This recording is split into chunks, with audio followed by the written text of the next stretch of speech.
Greetings, this is Noblekale for noblekale.com. I've got here a game called Oil's Well for the Apple IIgs, although it was released upon other platformers at about 1983.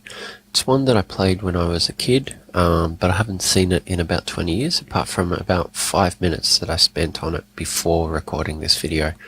So I'm just going to play it, and we'll have a bit of a chat about some of the various aspects about it. So here we go. So number of players, 1 or 2. That's probably in a alternating sort of fashion. Different difficulty levels. We're just going to go with regular. And here we are. Okay, so what we've got here is basically directions control the arm, and one button retracts. So that sort of makes it a lot easier to sort of escape, basically. And that's important because the gameplay is basically you make your way down through these tunnels, but if your arm is touched by one of these creature things, you basically die. And in the meantime, you're trying to acquire all of these items, all of these dots, and I think this is an anvil, but I'm not sure. It's all petroleum themed, so maybe that's a particular piece of equipment or something. I honestly don't know, despite having worked in the industry a little bit. I haven't worked on a refinery, so anyway, one of the strategies that I did notice is important is to sort of try and pick the smallest path possible so that you can retreat as quickly as possible.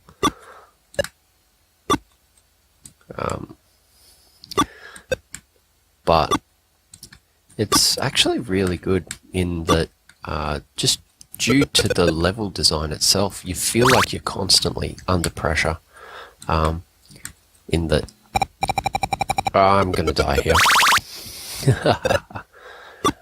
You're constantly under pressure in that the further down you go, the more you have to watch your previous pipeline, you have to multitask. And again, basically you have to watch your back. Your own progress is your own worst enemy, in that it basically makes the game harder as you go along.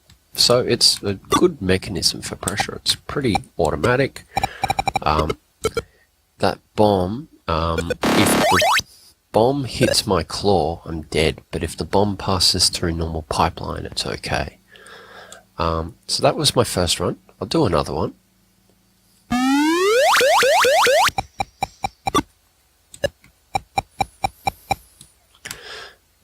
Now, it's my understanding that this game is actually quite similar to a game called Anteater.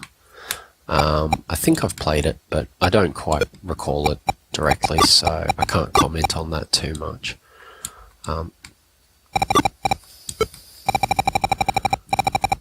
My own greed is my worst enemy.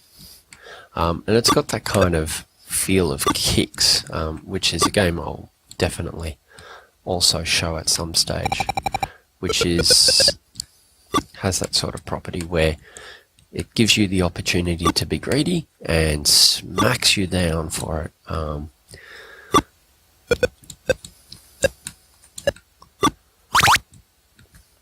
And what I find interesting is that it encourages you to sort of have this manic sort of feel to it. Despite what I was saying earlier about how it automatically manages its own pressure, you also have a timer, which you can see in the building.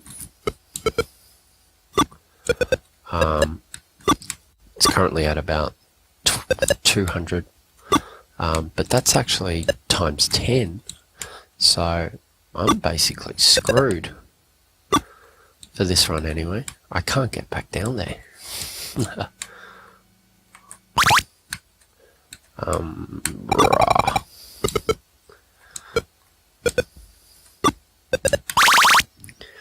And so that's cost me a life.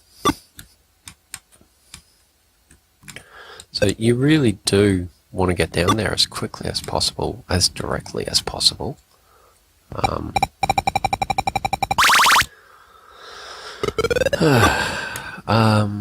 To be honest, I think there's a particular strategy for it, but I don't quite know it personally. We'll have to revisit this one.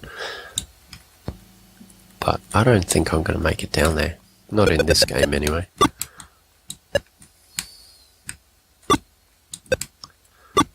But then, I think I'm also playing a bit too cautious.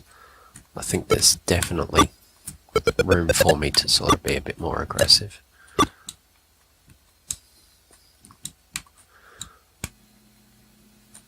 Just some trouble with the gamepad there.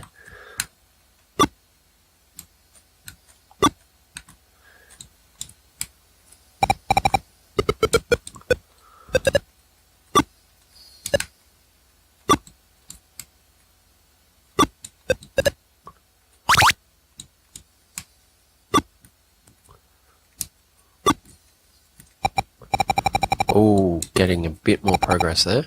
Ah, I think that's frozen everything up. Maybe, yes, perfect. Okay, I did make it to level 2. That green's definitely not as good for the eyes as the previous colour scheme. I think that I just have to desperately run straight down to that dot. But unfortunately, that's the game for me. Anyway, so that was Oils Well for the 2GS. So we saw a number of components there. The player produces their own sense of pressure by virtue of their own progression, but there's also a timer.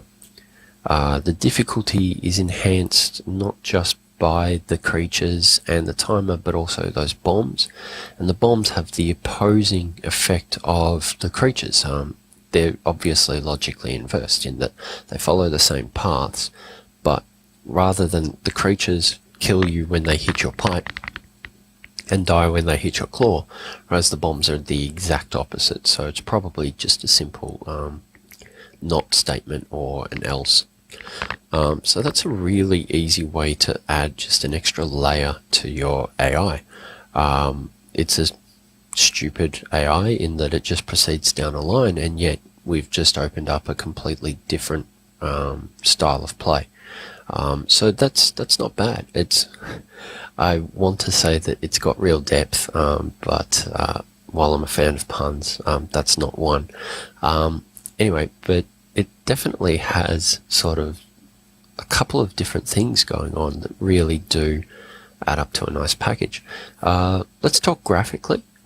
These were commercial sort of releases, and 83 was a pretty reasonable time for the 2GS. It's not as pretty as some of the other games that I've also seen for the 2GS, but you do have a bit of dithering here where we're using a bit of orange, some solid colouring. The text is pretty standard, but that font on that intro screen, that's all quite nice. So it's good to see, and the gameplay screen is actually quite detailed as well. I think that the enemies themselves aren't actually animated. I'm pretty sure I saw them just as a single sprite, so that's a bit of a limitation there, but otherwise it presents quite well. It's quite fun.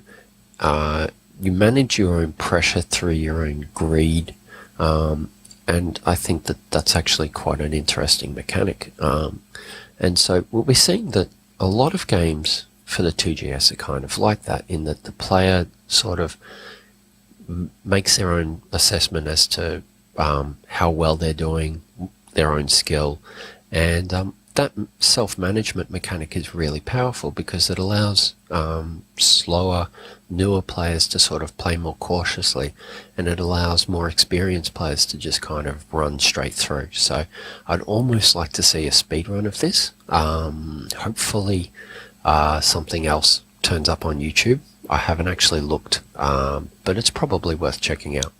Alright, so that was Oils Well, and this is Noble Kale for noblecale.com, and I'm off to the next game. See ya!